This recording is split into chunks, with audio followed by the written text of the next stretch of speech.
there's kind of two different answers, right, for that. Like first, we were young, we were on bike most of the time, right? So my friend, so going back a little bit back, right, to the first tags of deed, right, you know that.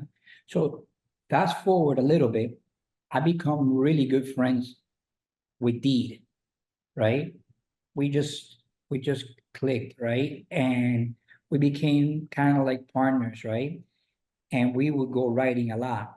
And so at this time, right, mm, mm, later I get to know Dee. We start to hang out around Burr Road in Southwest Westchester, around the shopping centers, and we we would go out in the daytime because he had a curfew, right? And he always had to be home around 3 o'clock to eat lunch. And then after lunch, he would be able to be out, but then he had to be back home by like 7 o'clock before it was nighttime. So we did most of our writing and in the daytime. So the way that it worked was that either he would go and take the tag while I'll be like doing something like I'll get like a rock and like throw it up in the air and like jump around. So to kind of attract attention to me while he's doing the graffiti in the daytime, right? But there was always somebody that would see you, right? But it was kind of at the time it was fun because sometimes you didn't really want to go and get on a chase, but sometimes there would be like we used to call them heroes, right? So there would be a hero that wouldn't be a police officer, but it'll be somebody that that doesn't like graffiti or obviously you're vandalizing, so they wanna try to prevent it. So we take off, but we always had routes between the shopping center because in the shopping center, Concord, which was kind of like our playground, there used to be this music store called Carol Musics, right? And Carol Music had a hallway between the movie theater, Westchester Movie Theater, I believe it was called, and Carol Music. There was a hallway from the front of the shopping center to the back of the shopping center. So it's just a hallway, and you could easily go from one side to the other. So when they would be chasing us, either through the back of the mall or through the front, we just cut through there, right? And like stash our bikes in one of like the meter rooms that they have, the electrical meter rooms that they had, because they had them open at the time. And we'll either climb on the rooftop or we'll jump the fence and go into the next neighborhood, but rarely that would not happen, right? And and sometimes it would be a real cop that would chase us. So that would be mostly in the daytime. And and I remember one time we got caught on top of the roof by the manager from Winn Dixie.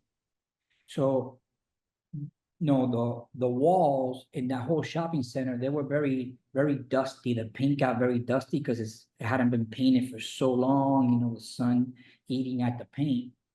So we were getting chased and we had to run on top of the roof from one side of, like, let's say 114th Avenue to 112th Avenue, all on top of the shopping center, and kind of like work our way down from the top end at the Winn Dixie, right?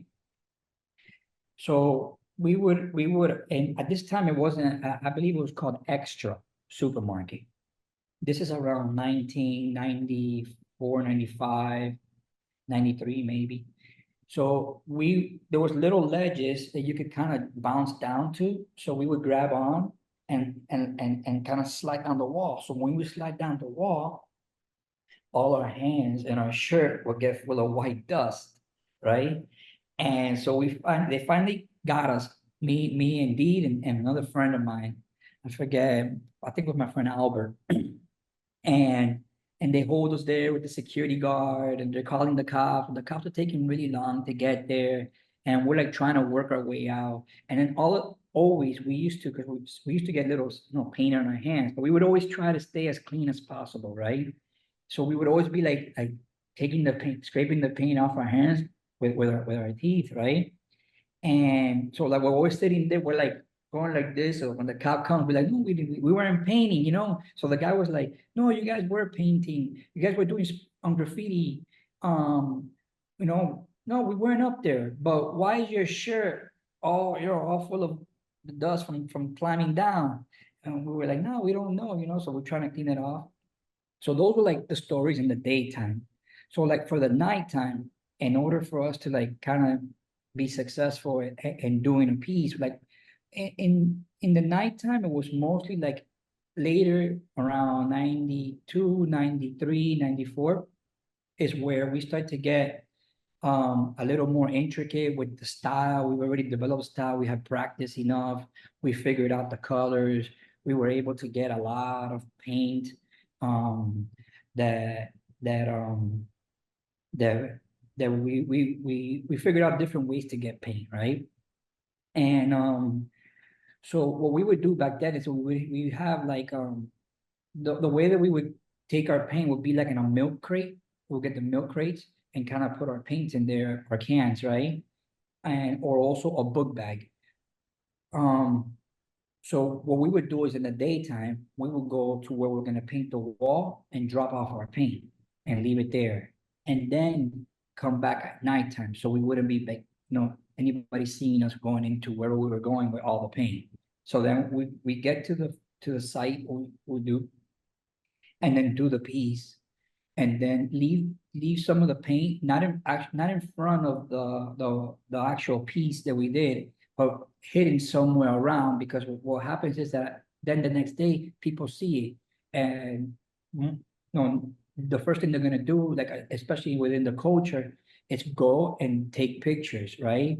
Or some people what they'll do is they'll get the cans, like even the leftover cans, you got to get rid of those because what happens is that you leave them around and some of the guys that just want to they'll write on top of your new piece that you did or on the side or put their name on the side. They call that spot jockeying. So like kind of like so the reason why is because when you take a picture of the piece, then their name will show up, and then that picture circulates throughout the graffiti community, and then you kind of get fame from that. You know what I mean? And stuff like that. And as far as getting chased, you know, one of my biggest memories, and I'll never forget this, is so around this time it's like 1995. I'm in high school, senior year, and I have a lot of friends of mine. Everybody's doing graffiti, but these guys are not like they're not like very well known, and they're not really into it. They're just doing it for fun. They got like their own little names and stuff. So me indeed, we see that in this area on the way to Hialeah, called Medley. There's a train tracks, right? Freight train tracks, and we see like a bunch of trains lined up, like kind of like next to the warehouses where there used to be a wholesome factory, a bread wholesome factory used to be out there. So, we plan a trip to go over there, and then all our other friends decide to go. And we knew a friend of mine named Wilson that had a car. He had a little Toyota Tercel. But at the time, the Toyota Tercel looked like if it was a stolen car because that's how beat up it was, right? So the way he would open up his trunk was with his finger because there was just a hole. So that's how he opened up his trunk, right? So we all crammed into that car one night and we head out to Medley. So me and my friend Albert, right, which he kind of would help me a lot, and he had he kind of like when I needed the color, he'll hand me the color and stuff like that. And so we had a plan. We told him, look, this is what we're gonna do when we get there. If anything happens while we're doing the piece, we're not gonna we're just gonna once we get chased or anything happens, we had a route on which way to go. So I'm doing my piece, and then he goes, and then I go tell him, so as soon as we find out, we'll start running towards the route and then let everybody know that we're being chased, right? But we told everybody before we get to look, find a way to leave, but not everybody run together out the same way, right? Everybody split up in different directions. So I'm doing my piece on the freight train. I'm doing like a lot of colors, like a wild style piece. And I look from the corner of my eye and and I see the glare of the police officers shine from the corner. So I keep doing my piece and I tell my friend Albert, hey yo, they're looking at us. So I'm gonna, as soon as I drop the cans, let's run and let everybody know. So I drop the cans, we run, we start letting everybody know. Everybody scatters. One tries to jump over a fence, the other one runs this way. So me and now and Albert, we run and we cross through the Wholesome factory, right?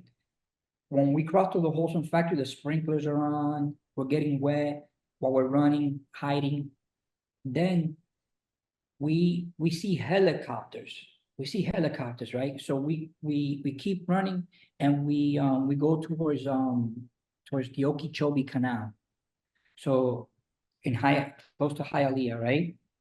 So we see cop lights like in the corner by the whole, like they kind of had cornered the whole area with the lights on. So me and Albert, we get into the water and we cross the canal in the water. Yeah, it was kind of crazy. So I'll never forget because I'm asthmatic, right? So I had my inhaler in my shorts. So like while I'm swimming, because if I needed it, catch air, it, I won't be able to keep going. So I remember swimming like with one hand in my legs, holding onto my pocket for the inhaler. So we finally made it across. We made it across, and then we jump, we cross over the the expressway. I believe that's the 826, right? We cross over the expressway and we end up behind a shopping center where Chuck E. Cheese is at the time. And and around this time it's like maybe like, I don't know, like 2 o'clock in the morning, right?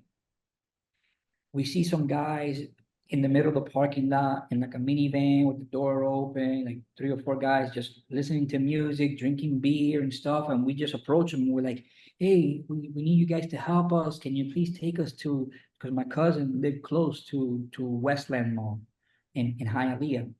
And that wasn't too far from there. So, hey, can you drop us off? They're like, nah, we don't want no problems. Nah. And they're like, well, where are you guys coming from? We're so soaked the wind now. So we came up with a story. So we didn't tell the guys that we were getting chased by the cops. We told them, no, there's some guys after us that are trying to beat us up. They're trying to gang up on us.